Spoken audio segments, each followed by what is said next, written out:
Alright, so the face, I'm okay as a body rigger, but really I'm a more of a face rigger, and my animation abilities allow me to sort of know what the desired end result is, right? So let me just set those to 1.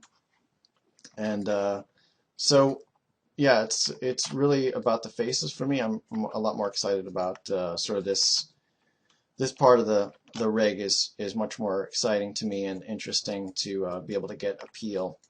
So I'm obsessed with character appeal and great designs and 2D animation, and getting that to be translated over to 3D is something I'm very interested in. So let's talk about the lids first. Why are the lids, when you zero them out, why are they at the bottom? Well, the reason for that is that if you select both the bottom and the top lids, that you want them to go together, and this is a standard that I was used to at Blue Sky Studios, where they literally would changing those values keeps the lids locked in tandem. So that means that you can do things like this very easily, and then as soon as you wanted to, you can peel the eyes apart and then use them together. So that's a handy. That's why they are the way they are, and why I think that's a better way. If you do left and right translation, what's going to happen is there's a little bit of angling that happens, shaping that happens with the eye to be able to control that. And there's a few other ways to control. So that's most of the way to control the lid shape is two simple controls. It's a little basic for film work, so what you have is this other set of controls here. And there's not even any buttons for these, so sorry about that. But there's a thing called lid shaper visibility, and we really need to make buttons for this. But right now I'm just going to go to X-ray and then be able to grab these somewhere here. There's controls set for them. But this is a set of very minute controls. If you are very picky in film work, you want to control the exact shaping, and this isn't enough to be able to shape it just like this. So you might want to select these other controls here to very minutely control the shape. Okay, so that's what these are, and I think in the future we'll have these on a different tab for selection, but for now you've just got these that you can go in and turn on if you want. And so the controls for turning these buttons for turning controls on and off don't work for these controls. For these ones, you literally want to turn them on here. And if I go over to Maya, it's the exact same situation. They don't show up by default, but if you go over here, you've got lid shaper viz, and you turn those on, then you've got these controls here. Again, there's no buttons for these, but you can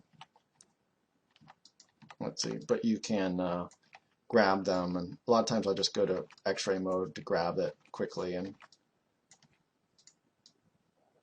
that's how you would do micro shaping of the eyelids. And if you're not used to film animation, that might seem strange to you, but that is very important to control the lid shaping, and that's why they're there.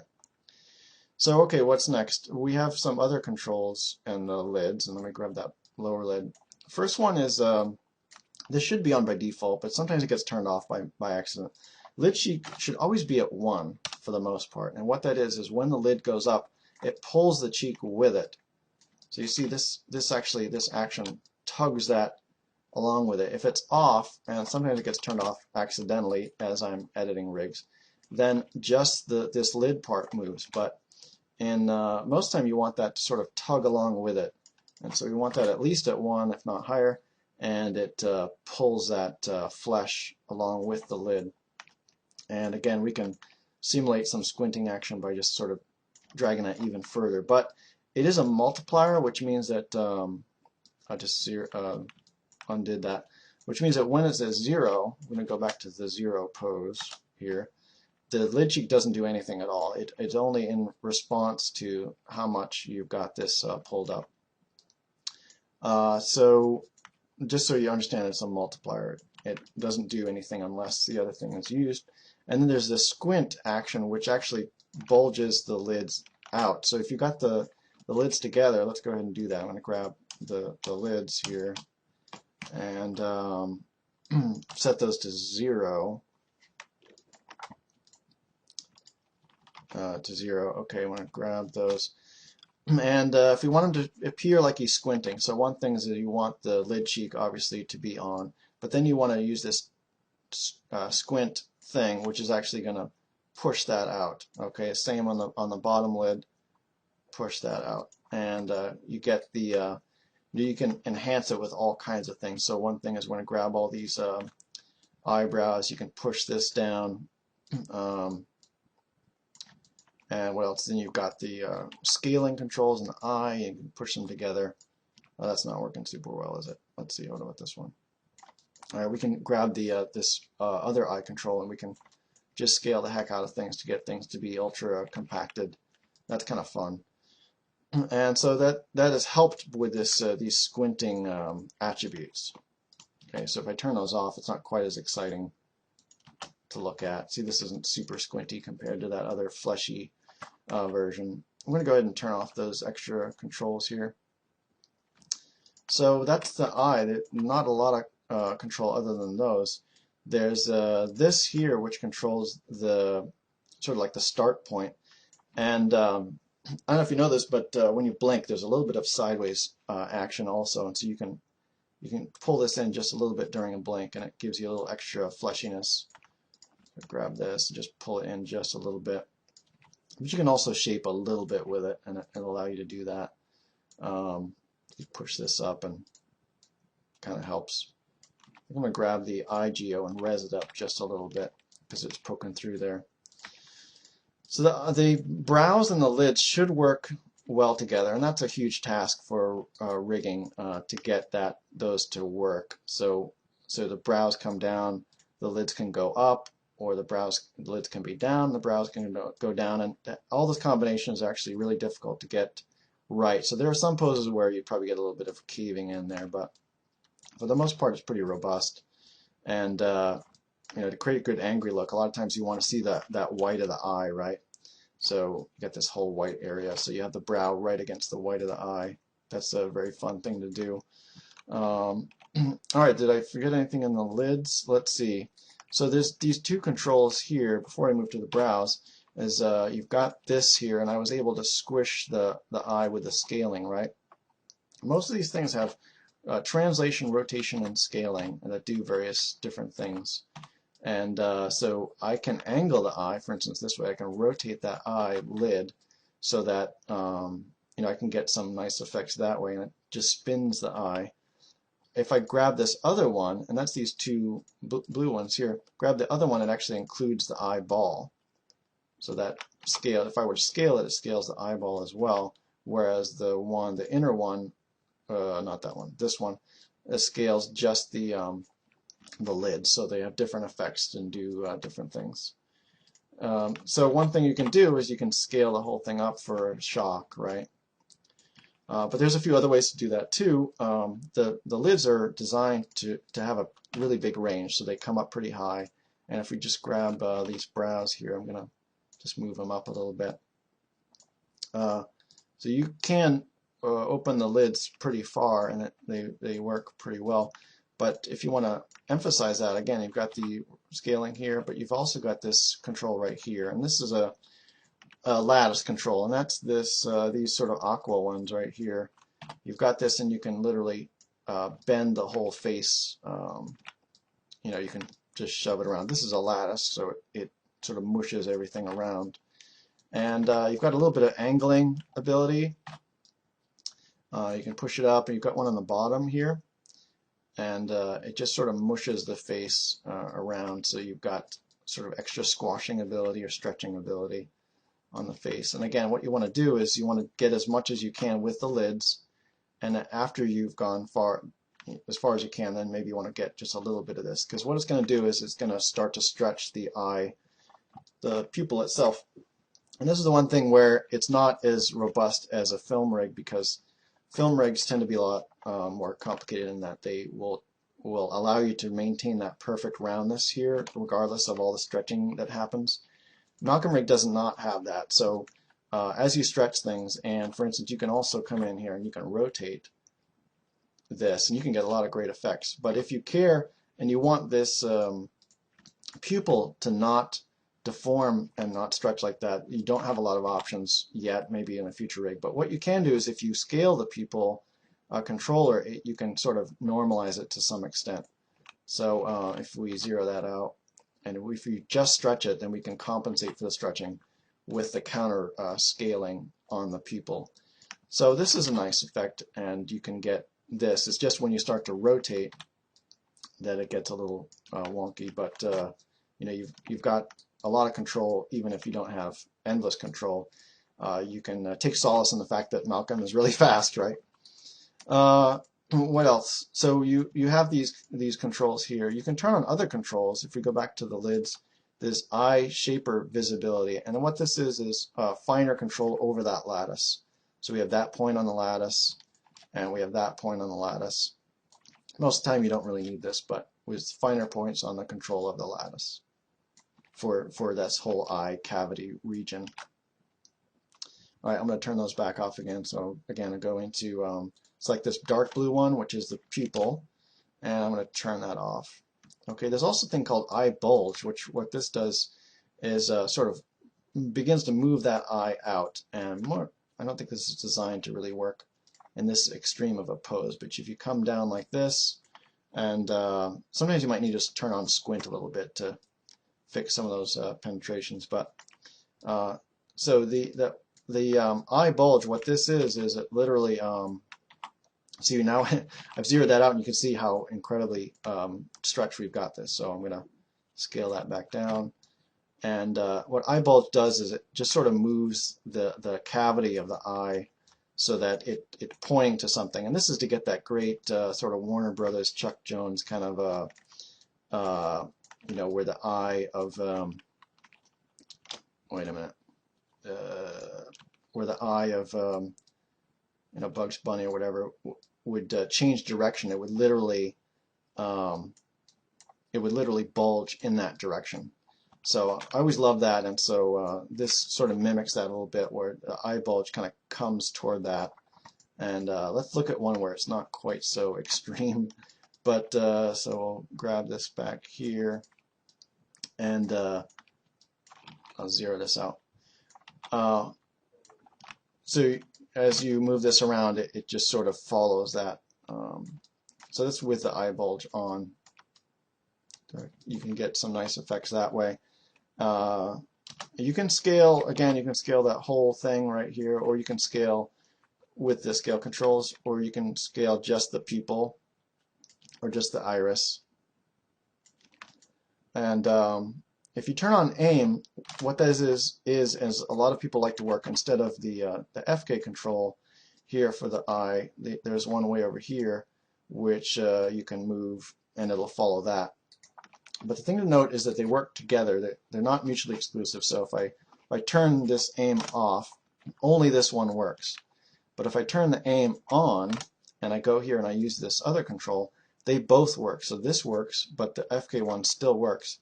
And the reason this is it allows this great workflow where you can be posing him, and you just move this kind of far away, and you turn it on, the aim on, so that as you're working, you can as you're working, you can sort of maybe move the head, and it'll sort of maintain its position a little bit. Because if you don't have it on, and that's these blue ones right here, if you don't have this on, we'll turn aim back off again, and you move the head, for instance, rotate the head, it'll stay perfectly locked to the head. And sometimes you want something in between, like perfectly locked to the head versus perfectly locked to a particular target. And so you've got those controls. You can use them all. You've got this eye aim right here.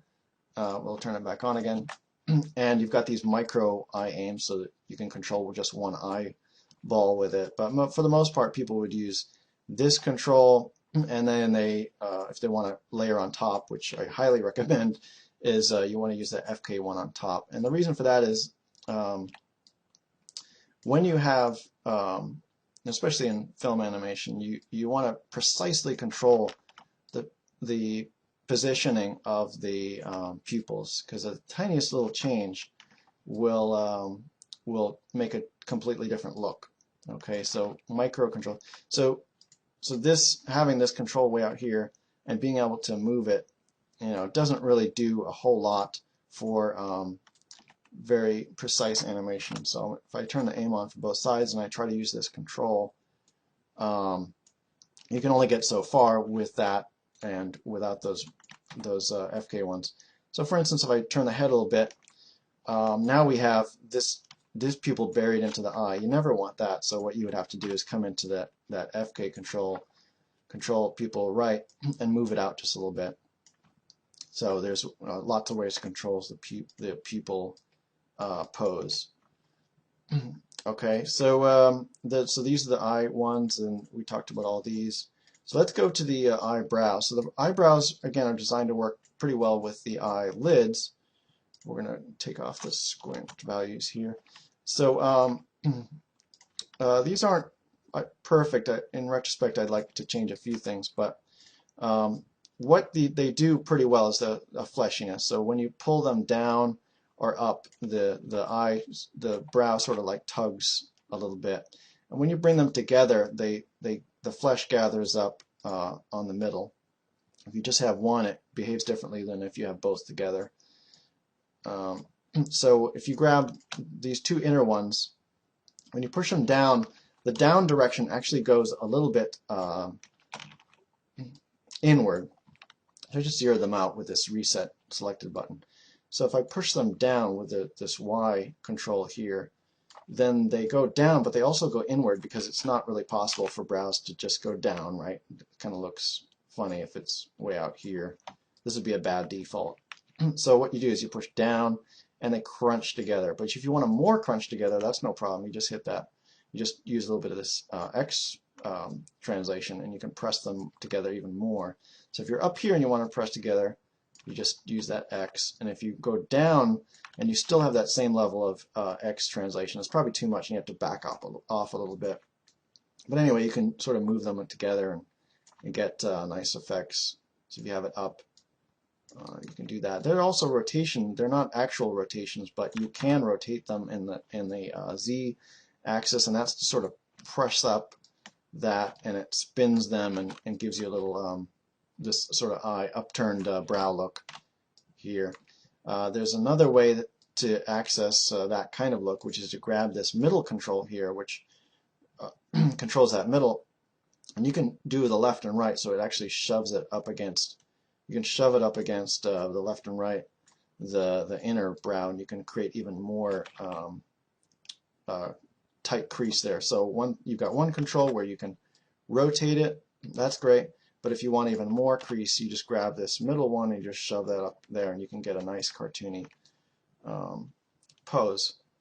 These aren't linked so much to sort of like the physical reality of human eyebrows as much as it is, the cartoony reality of wanting to get certain poses, and then it tries to maintain a fleshy connection and all those, and the flesh pressing together. It tries to do all that for you.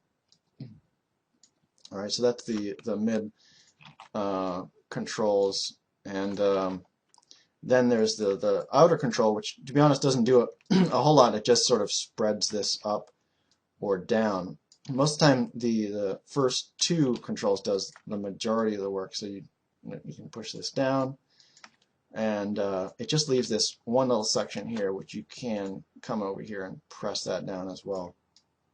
All right, so that's that. And let's see, I'll grab those and then mirror that pose. So if you want to grab both sides, we'll just select both of those like that, and you can do that. So that's the brows, and they're designed so that you can have let's see, so you can have the the middle part down and the inner part up, and you can turn them, you can push it like one way or the other. You can grab these and push those in, and or it's designed to have them down and the other parts up. So you can have, evil guy doing that, and we'll just zero those outer parts up. So they have a whole host of possible poses that you can do. That if each one of those poses has sort of been managed at certain pose points, where the deformations are controlled so that you can get a nice result. The lids will push open as well as go up, right? So you can pull those down a little bit. You can get a lot of nice poses that way. They're also designed to crease, and you want a little bit of a change in a visible change in direction there, just like you would draw it in 2D, so that when those lids come down, you're getting that direction change there. So the eyes are, the window to the soul, and so there's a lot of work done to get nice poses on that. All right, so now I've just zeroed out the face, and by default he looks a little bit cross-eyed. So a lot of times we just want to take this, and this is just the whatever the front ways axis is, it just aligns with that. But by default he doesn't look great that way. So what you want to do is kind of pull these out just a little bit. I think for the most part. Now he's a little wall-eyed. Maybe we'll tuck those in just a little bit. Okay, now we get to the other parts of the face. So we've got the ears. These controls over here, the ears. There's one for the base of the ear, which you can rotate, you can scale, you can translate, you can do all kinds of stuff with it. And then there's another one for sort of the end of the ear for flapping or what have you. So that's the ear controls. Then there's the nose control, which is you can lift it, you can rotate it, and actually involves different points for rotations and translations. And of course you've got the scaling as well. Most controls you can scale them, you can rotate them, you can translate them, and create a whole host of modifications to the rig to make them look very different. And if you get these side ones here, we're down in these purple controls now for the nose. If you get the side ones, you can create sneers. Okay, so you get the sneer if it's in the Y, and then if you go in the X, then you've got this sort of widening of the nostrils. So you can use them both together a little bit. And some controls, they don't do anything on the scale and the rotation. So the controls that do more shaping, like these, they this is just creating it's a blend shape. So it's designed to work with the surrounding things, but it isn't necessarily designed to rotate. So you just kind of have to try the different axes. So whereas this other one here is designed to rotate, those other ones aren't. So through experimentation, you can quickly find what the different axes do, if anything. When you use that squint or the sneer, you might want to use a little lid there. So it should be designed to sort of work together with that to create a nice effect. Hopefully that will work for you. And of course, going into the mouth, this is one of the more complex things. So let's carry that sneer through, right? Why not? And all right, now we'll zero that out. So the mouth controls are pretty important part, and they're very complicated to get everything. And that's just the way mouths are very complicated. So the main thing we have is this jaw control. This is the only one that's actually named down here. And notice it's the biggest one. So you've got that jaw control to open his mouth. And there are several ways of working with the jaw, interacting with the lips and other things. So the first thing is that you can have the lips stick together. So how you would do that is you come over here to lip seal, and that brings the lips together so that when you sort of do like chewing motions, then the lips can stick together. Now if you move any of these other controllers, that will peel them apart, but within that realm they stick together. The lips stick together as you move the jaw. So just in relation to the jaw movement. And the other thing is that there's a thing called lip height, which is whether the midpoint of the lips is sort of higher or lower than the sides when you're doing that sort of up and down movement, or whether to 1 it moves toward the bottom, and let's say -1, it's going to stick more to the top as you do those actions. So most of the time a 0 is about what you want. So the lip seal, if you have it off and then you crank the mouth more than close, what you'll get is this so the lip crashing through the other one. So it's one good way when you have it, you have compression shapes, you want the lips to press together. It's a great way managing that automatically with a lip seal. And the other thing is that you can seal just the corners, and that you do that a little bit differently. You grab this this big square one. See, it's bigger, so it's more important. Grab this side one, the square, and you use this pinch out. So this pinches the sides together. You can pinch the next row kind of with this one here. So I'm just going to mirror that pose. Oh, I guess it doesn't mirror the other things, but maybe we'll do this right like that. So let's say we start to pinch those together, and what that means is that as you pull the mouth open, those parts will try to stay sort of zipped together, and that's helpful. A lot of times we want to pinch those corners together. And again, that's not on the jaw; that's on this this side one too. So a lot of the side specific controls are here on the side controller, this main one here, and the one specific to the jaw are located on this jaw mover. So we talked about those other ones.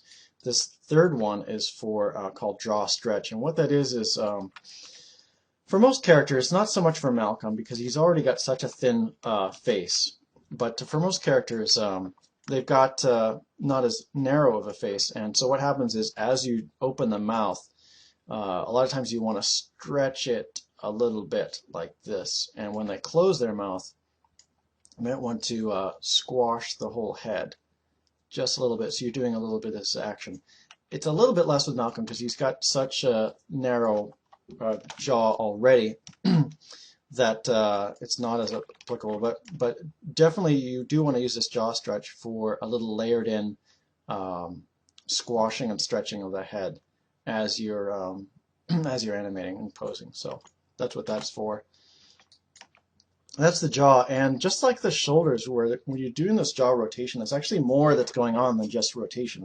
There's translation going on, and you know, it's all angling in such a way that it makes sense. And the other thing that's happening is the chin is actually shrinking as you open the jaw, because otherwise it gets too long. So there's a whole lot of stuff happening under the hood to make it look right, but there's also this, just like there was on the shoulder, there's a pure rotational mover which just rotates. So you can do some things that are really cool, like well, just to show you that by itself, it just rotates, pure rotation, and then of course you could translate it, but none of the automated stuff is going to happen that's built in. So I'll go ahead and zero these. I'll just select all those and reset those. What you can do is you can open this. Open the mouth, and then you can grab the this jaw rotation mover and crank it back the other way, so you can have them sort of do this slack jaw thing pretty quickly, where you're opening it wide and then rotating it back the other direction. So it allows all kinds of interesting combinations, and all of these can be rotated in all axes and scaled for various effects. Okay. So there's a lot of possibility. In fact, one thing is that it's difficult with characters that have really big heads and long necks, that a lot of times the head can become sort of like detached from the, I'm going to turn off the aim here. A lot of times the head can look detached from the body, and you never want this sort of break, this visual break, to be too apparent. So, you know, with this and that shape there. So a lot of times what you want to do is grab the jaw and angle it a little bit so that it's feeding into the shape, into the neck. Simplifies that shape a little bit. But there's this other control that helps with that, is these yellow ones here. They're the head bottom and head top, and they're located right here and right here, sort of the yellowish ones, or tan. So what they do is they rotate also the entire face, and this is a higher pivot than the jaw. It includes a little bit of the nose, and again, you can translate that, you can scale that, you can rotate it. It's generally designed for just a little bit of Z rotation. You go too far, it starts to get a little weird and break. But same thing in the upper head. You've got this ability to sort of angle the whole face, and maybe you can translate it a little bit, and you've got the scaling. but that sort of works in concert with the rotations on the jaw. So you've got this rotation, pure jaw rotation for stuff, and that's really helpful. What else? So the second most important one are these corners, and I showed you how to pinch the corners, but the main thing this is for getting a smile or a frown. So you translate it up, you get the smile, down you get the frown. And the 1 values, if you type in a 1, this is exactly what's been sort of art directed and modified and expected. So the 1 is the expected modeled value, and the -1 is the expected on the other side. So this works whether the mouth is closed or whether the mouth is open. You can get that smile frown. Now you also have the ability to move it in and out, and this stretches the jaw open, the mouth open that way, or comes into an U shape. There's some attributes here which I'll show you. So there's something called auto pucker, which if I mirror this pose, you'll see as I get closer to the middle that the lips kind of come together. And this is maybe more apparent if we've got it closed, but I'll go back to this. So as we come closer together, maybe I'll just grab both of these, the lips sort of press together. If we don't want that, we can turn off, disable, or the auto pucker right here, disable auto pucker, return it to 1. This is sort of what natively happens. It brings them together, but you can turn off the puckering that happens. By default, it's on because it's better. But one thing that you might want that to go away is if a lot of times you will want to maybe open the mouth and you're not bringing the far side of the mouth closer because you want to pucker. You just want to say you're talking out of the side of your mouth and you just want to bring this side in like that without all the puckering action. So you can do that by just turning that off, and then you can get more range out of this thing without the extra action that's happening on the lips. So that's why that's there. So we get the widening, we got the narrowing, we have the puckering that's happening automatically. There's also a pucker attribute, and what that does is bring it sort of pushes out the lips in like a kissing action. So you bring these like this, say you have them both together, and then you dial in the pucker, and it brings the lips out and it kind of rolls them a little bit, and that works together with these side movers. What are these called? These corner movers, corner left and corner right. So it's designed to be used with them a little bit. So if you completely zero them out, it looks a little funny. It's designed to be used with them together. So that's the pucker. And we talked about the corner pinching. So we got the outer and the inner corner pinching. So if you do that with a little pucker, that's pretty nice. The naso crease is this nasolabial fold that comes down from the nose, and if we have that at 0, it's rather, it's just this simple plane break. If we come to see those, the shadowing basically, and the highlights, you can see that there's a break in the planes from there to there. But if you want to make them look older, really easy, you just take up this nasolabial fold, and all of a sudden he's got this very defined plane in between here and here with this crease developing. So that's the handy thing. And sometimes you want to dial that in or out on the smile, because when you do the smile, there's a certain amount of that happens automatically, right? This plane break intensifies, and you've got this cheek developing over here and this break here. But again, you can amp that up if you want with that. Okay, so that's the this side, this corner control rather. The other thing is corner height. So corner height is how much the corner of the mouth moves with the jaw open. So as the jaw opens, actually let me go back here and zero this out. As the jaw opens, it's going to stay, the corner of the mouth kind of stays with the jaw about halfway in between. So if you want that to, if you want to bring it up, it's going to lock to the top. So if we bring this to 1, all the way to 1, when we move the jaw, it's not going to move at all. It's stuck completely at the top because we left it at 1. If we brought it to -1, then it would lock completely with the jaw. Okay, but we can manage that a little bit with this corner height. If we want to bring it, say, have it all the way down, but then not travel all the way with the jaw, we can sort of split the difference. We can force that to come up a little bit, even though it's right now it's all the way down to tracking with the jaw completely. And then the other side we can bring, say we had this all the way up, and then we want it to talk. Well, it might be a little weird to have it up all the way locked. So if it was at 0, what it does is this, completely locked. Well, maybe that looks a little funny, so we'll come in here and we'll change the corner height to be down just a little bit, so that when we do talk, it comes down a little bit. Now I notice that when you've got the jaw completely open, sometimes that tongue will bash through the bottom. So we don't have a great solution for that. Right now it's just if you overcrank the jaw, you've got to sort of manage the tongue. So maybe in the future we'll have something magical that will help there, but for now just manage it yourself. So that's this. This control is super useful for getting the smiles, getting the frowns, getting the puckering, the ooze shapes, the widening shapes. And you notice that this is rigged such that it pulls all the flesh with it, and it bunches it up nicely, and it tugs a little bit on the nose, tugs a little bit on the surrounding flesh. It does all it can.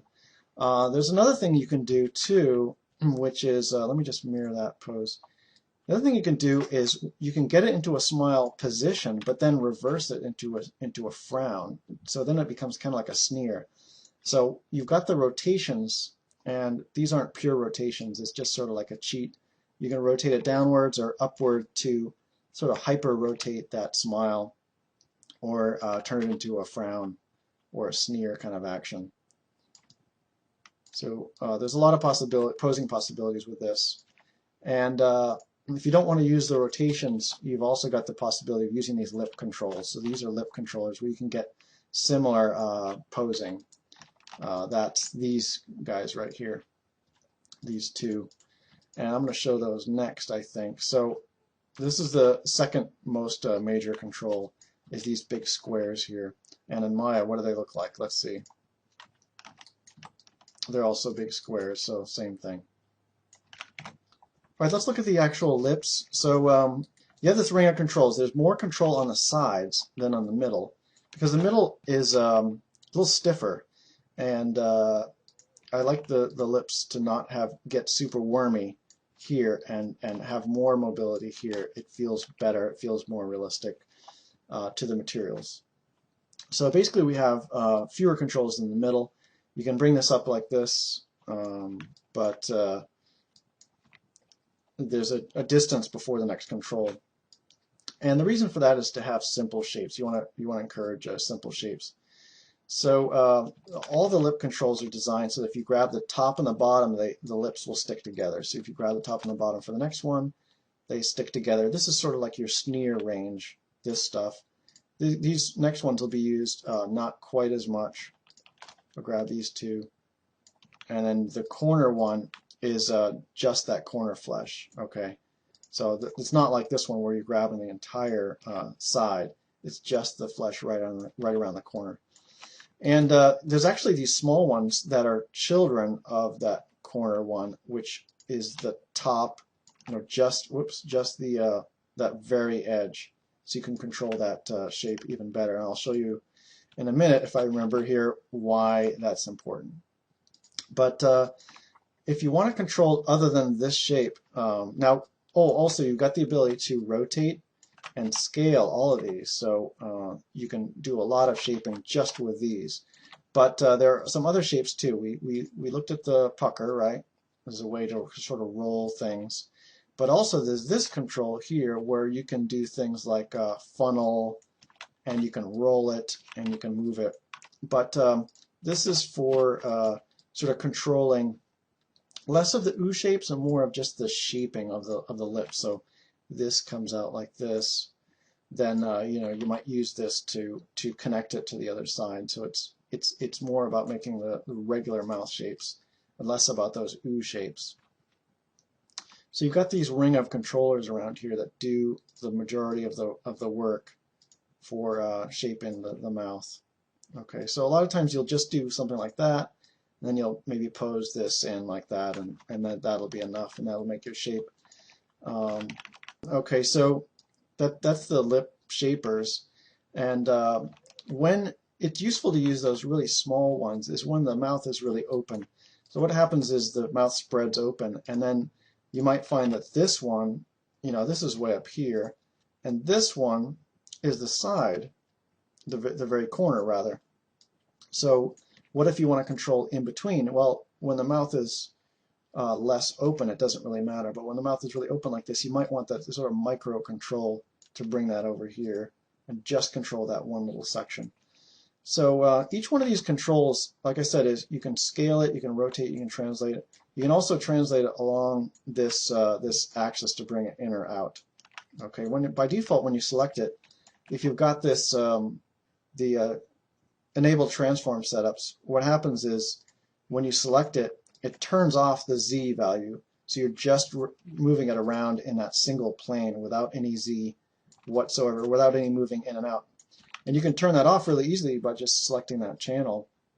And now you can move it in and out. But you can turn on or off this transform setups really easily, so that you can decide whether when you grab it, what happens, whether this Z channel turns off. It does this, is what it does. It just turns off the Z channel. So that's only available in the Softimage version. Maya doesn't have that feature. So, all right, so that's how you control the shaping, just sort of building a mouth shape is with this ring of controls right here. And these tiny ones here, these are these small sort of off-green, lime green ones on the side there. So there's a few other controls too. 4 of them are the actual weighting for the lips, and so there's this one here that looks like a locator or a null. These ones right here, but these are even more useful. These side ones, I recommend really using these. And what this does is when you're at that 3/4, you can grab these and sort of shove that corner around. Where if you try to do it with this controller, that's more or less going to go along the plane of the face and not going to sort of punch in to the face. But what if you want a profile that looks something like this, or you want to cheat it a little bit more to look, you know, even more 2D, like 2D art? So what you would do is you'd grab that corner and you just shove that in. You might find that from another angle, maybe that's too extreme, but from one angle it might look great. So you might want to cheat that, and then you might find that you have to move the teeth in or something like that. But it's a handy. These are super handy controls, and let's see, they're called lip corner skin, right and left. So those are good for shaping the lips. Okay, so then we move on to these sort of rectangle ones. So this one is the rectangle. It's kind of like the parent for the entire mouth, and we can rotate it, we can scale it, we can translate it, whatever we need there. And then it's split off into the top and the bottom.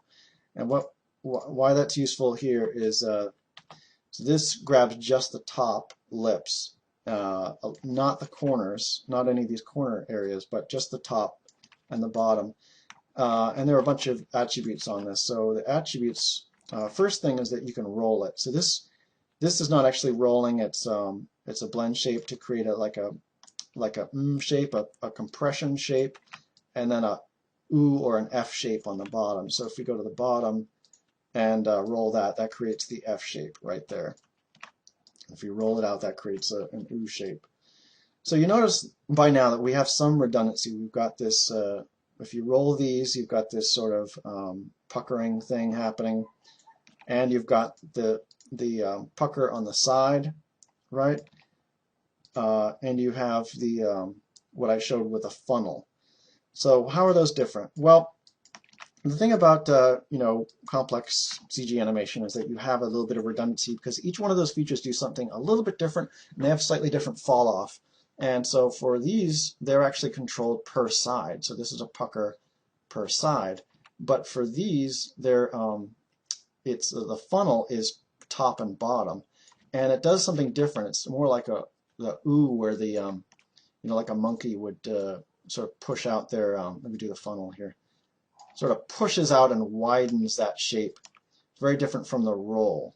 Okay, and this is the roll that's sort of been modeled for you to create that the ooh and then the F shape. But also note, if you wanted to, you could construct that manually. You could try to by just rolling these individual shapes. You probably wouldn't really want to do this, but you can do it to sort of amp it up and customize things. Now, one thing to note about this is that the two sides are they have the best possible arrangement for being mirrored, but you can never do everything. So the translates are mirrored that way, they're mirrored that way, and the translate in and out you don't use as much, so that's not mirrored. And then the rotations are mirrored that way, and they're mirrored that way, but they're not mirrored in the X. Or they are, but their effects are mirrored, but actually the ones on the right, there's a couple movers or controls where if you rotate them, they're actually going the other way. So there's a couple, we only have a couple controls in the entire rig that do that, and that's to maintain a mirrored behavior across the other side of the face. And so it's really just these four controls right here that have that strange behavior. So don't be shocked when that goes the wrong way. It's designed so that its effects are mirrored, even though its own transform isn't. I think that's the only place in that rig that this happens. So those are those things. And let me show you some other features of this. I'm just going to go ahead and grab everything and reset it. So if you want to create a compression feeling, I showed you how you can roll these controls, right? So another way to do it is to use the press feature. This presses them together, and then the puff feature is to sort of fill that with air. So you've got the puffs on here, and then out on the cheeks here, which I haven't showed yet, you've also got puffs. Okay, so you can do puffs of all different kinds using the press, using the puff, and then using the rotates. Okay, so you can do all kinds of mouth shapes using those. Whoops, I grabbed the wrong one. I wanted this one. Okay, so that's the press and the puff. Now the mid is mostly for when doing a smile. So you've got this one up here, maybe to mirror that pose. The mid, you can grab these two and push it upward, but it may or may not work perfectly with sort of the exact fall off of that shape. The mid is designed to sort of work a little bit better with the smile shape. So there's a little bit of redundancy there too. You could either push this up, or you could use mid, or you can use a combination of both. Thickness is to control the thickness of the exact lips themselves. So in Y, it spreads it. So you can have them look like a totally different person by spreading the thickness of the lips and then just leaving them that way. So now he looks like a totally different guy, right? So you could come in here and just leave that thickness that way. And you can also change the thickness of the lips that way, or how much they come out and protrude or come back. So now he has a pretty different look that you could maybe sculpt his look pretty easily using just those two attributes. All right, so peak is because the lip controls are kind of broad. They control more than one row. So just in case you wanted to access just the one row right there, you can sort of like create a tighter shape there. And then you've got the funnel and press, which we went over. So funnel by themselves is so I'll grab both of these again.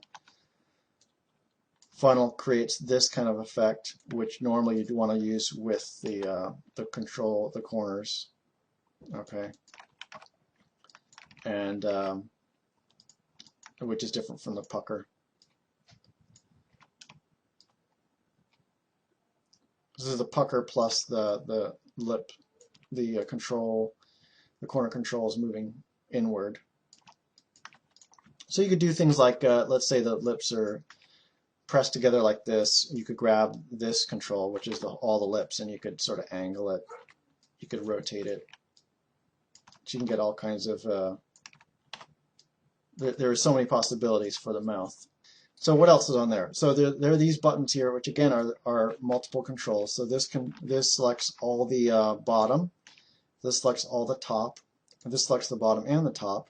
And this selects the bottom and the top plus the sort of like the surrounding controls, more for keying. And if we march up the face, this selects all the cheeks and all the both of the eyelids on the top, both the eyelids on the top and bottom, both of the pupils, both of the inner and outer eye controls. So it's just a way of accessing all of those. And these are those micro controls which most of the time are hidden for bending the face. And these orange ones over here are for the chin. So you can create, again, you can create a totally different character look by shoving that chin upward. You could do something like move his head down a little bit. Maybe you could translate that down a little bit. Maybe you could grab this neck and translate that down a bit. And all of a sudden he's looking like a different character. Okay, so that's where the chin moved up, and look at how different he looks with that moved up. And there's also something called the mentalis, which is this flesh right below the lip. And what this is used for is if you're crying or something, you have this tension that builds up in your chin, and so it's a great way to sort of push up that flesh on your chin toward your lip while your lip is maybe getting tugged downward. So you might make a shape like this or something. And that mentalis creates that tension in the lower part of the lip, of the mouth, for those situations. And then maybe we'll bring this down like that. So that looks a little more upset than if it were like this. So that's all that's for. And I think that's a lot of the mouth controls. So we have all the control. You can select all the controls on the face, all of them on the head, so it includes the head stuff, and everything on the body. Oh wait, so what we haven't covered yet is the cheeks, so I'll just check those out here. So you can move the cheeks, you can translate them, but you've also got this puff control. So you've got a lot of times this is translate upward to create a smile. And then you've got this upper cheek control, which is this other orange one right here. And that should work well together with the lower lid. So if you take the lower lid and then you bring it aside just a little bit, you've got this cheek control which sort of presses this up, and this other main cheek control which presses the whole mass of the cheek up. So you can do things which support a smile shape. Let me zero out some of these. So you combine that with a smile, and it looks fairly convincing. Okay, so let me reset all this stuff. If you don't have anything selected, it will complain at you. So. Okay, so the last thing to talk about is the teeth. We actually have deformation on the teeth. And why do we have deformation on the teeth? Well, it's because sometimes when you open that mouth and you create that big smile, sometimes it's you can accentuate the smile or make the pose better by bending the teeth ever so slightly. So one way is to grab this, you see this, this one control that's a little bit lighter, and you can just angle it, you can just rotate it, but sometimes that's not enough. So again, you've got the ability to scale it and to rotate it and translate it. But sometimes it's not enough, so you might want to grab this corner one and translate it upwards, and then you'll get this sort of a bend effect in the mouth. And these are just the ability to access those points on the teeth. So you can do a lot of customization with that. So let me just, maybe you can see a use for tucking this in that way. Got this that one corner control which just sort of mushes it wherever you want. So let's see, we cover the teeth. There's just the tongue that's left. Okay, so if we grab, we want to pull this open a little bit. tongue, we've just got a root, and again, it's not always going to match the rotation of the jaw exactly, so you might have to do some management here. But it's just, these are just FK controls, so you can control them that way, and not super sophisticated on the tongue, but you've got those controls. I thought what I would do next is show how to build poses the right way. So let's say if we wanted to do something like this pose right here, how would we do that with Malcolm? Of course, that is a modification of Malcolm, but let's say we wanted to create that pose. I don't remember exactly what I did to make that pose, but so what would we do? So I guess we'd pull the these up here, and notice remember I said that the squint needs to be on. I mean the lid cheek needs to be on, so we're going to dial that to 1. So that should be at 1. If it isn't, put it at 1 at least. And so we'll bring those up, and then see, a lot of this pose is in the brows and the mouth. So all right, let's take the brows down. So we'll grab all three, both the brows, we'll bring it down, and then we'll grab just the inside brows, bring those down a little further. Maybe we'll grab this mid one, and no, I don't think I'll mirror the pose. I tried to mirror the pose, but that wasn't the right thing. And then I'll bring up this this a little bit more, this lower lid. Maybe I'll bring up the lid cheek even more and do a little squint. Okay. Then we need to really shove up the mouth. So how can we do that? Well, like I said, we can bring this smile up and we can invert it, but I think that's not the best option. It's going to get a little tweaked. So what I think instead, we just want to widen it, and then we want to use this big broad mover, I think, control to sort of shove it upwards. Then we're going to grab these two and move this upward. I don't even know if this is how I did this before, but all right, then this, let's see. So let's push this upward, and then just trying to build this the way it was. So I think we want to grab these and mirror the pose so that we have that pushing up on the other side. And I think we want to bring this a little wider. Let's see, and I think we might take this lower lip one, and I think we want to push it out. And on the upper lip, we might want to have some press. I'm not sure. Okay. All right. Then maybe we'll get a little bit more of this rotation in there after all. And I think we want to hype up or amp up that nasolabial crease, makes them look older and sort of tightens or heightens that. So one thing we haven't done yet is I've been afraid of getting too close to that nostril, but then I forgot we haven't raised the nostril yet. So let's go ahead and grab the nose, and we'll push the nose up just a little bit. Oh, and I forgot earlier we got this nose brow crunch thing, so to bring that up just a hair.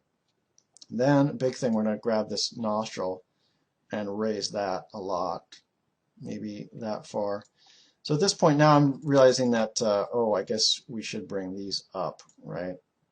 And these right here, bring those up. And I guess we either need to inflate, we either use press here or the puff to kind of like push that stuff out. Okay, it's almost like we've got a compression on the top and a thickening on the bottom. So let's try that. We'll go back to these, maybe we'll push those up a little bit in the Y. Alright, and maybe want to mirror some of this stuff, so I'll just grab a lot of these, hit the mirror pose. Okay, we don't have the nostril mirrored yet, so you see how creased and weird that gets, so we'll grab the nostril and mirror that pose. Okay, now let's work on the brows for a minute. Maybe we'll leave that brow up. And we want to always keep a sight of the nostril, but keep sight of the pupil, but sort of have that brow be as mobile as possible without coming in the way of the pupil. So I think that's looking pretty good. And this is a compression shape, so we need to think about ways we can show compression with the overall rig. So one thing we could do is sort of like angle the face towards like the side of the most compression. So I guess maybe toward us. So maybe we want to angle this a little bit so that the head is cocked a little bit that way. That's good. Then we can go back to the jaw and we can use this jaw stretch to either expand it or contract it. I think maybe not a lot of that. I think that's not helping us a lot. And then on the upper one, we have this thing called squetch, which is squash and stretch. So I don't think we want to overdo that either, but maybe just a tiny bit downward to show that compression. The next thing we can do is grab that same control head top, maybe translate it down a little bit, and that is a nice compression. If we go too far, though, it sinks into the nose, and we might have to drag the nose down a little bit, which is fine. We'll grab the nose and put that down a little bit, and then maybe you want to angle the nose a little bit. Yeah, maybe something like that. And I think part of this, the intensity in expression, is that he's looking, he's angled forward and he's looking out from under his brows. So we don't have that aspect yet. So I'll just grab his head and move that down, and you get a lot of the disgust comes from those head angles. So now this is getting kind of close now, and so he's got an indignant, disgusted thing. So we want to sort of bring back the head and then tilt the head downward.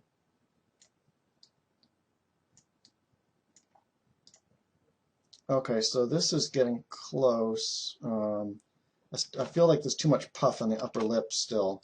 So I'm going to take that puff out. Or maybe put in just a tiny bit and then see what I can do to make this cleaner here. I think I'd like to roll it a little bit on the side there. Maybe I'll grab both of these and push them up a little more. See if I can get away with a little bit more.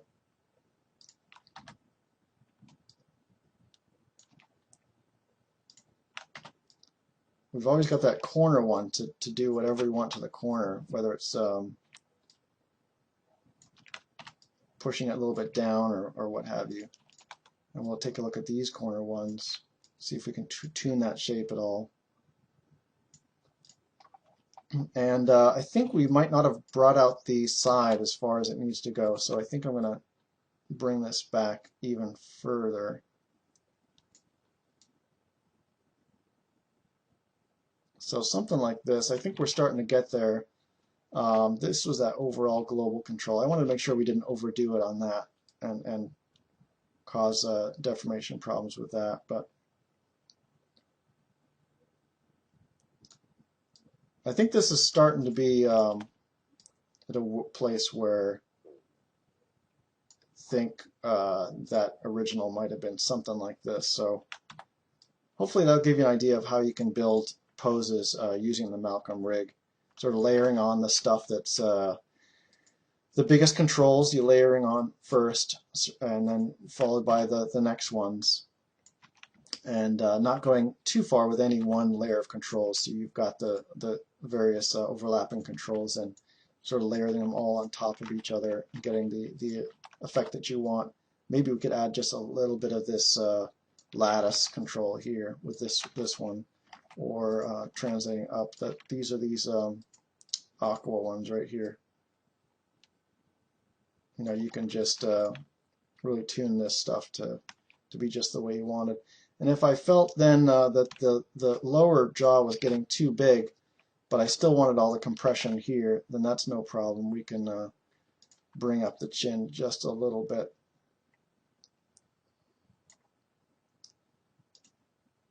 And I think maybe we took the thickness a little bit too far. Yeah, so something like that. So let's say this is his disgusted look. And okay, that's it. Thanks for joining me on this tour of the Malcolm rig. And this is Dave Gallagher from AnimSchool. And we invite you to come join us at AnimSchool if you want to learn how to animate characters like this. And also how to make characters like this if you want to learn the modeling and the rigging behind how to go about making the characters. And we offer these classes at AnimSchool in online classes, and you can come and join us at animschool.com. And I'll talk to you later.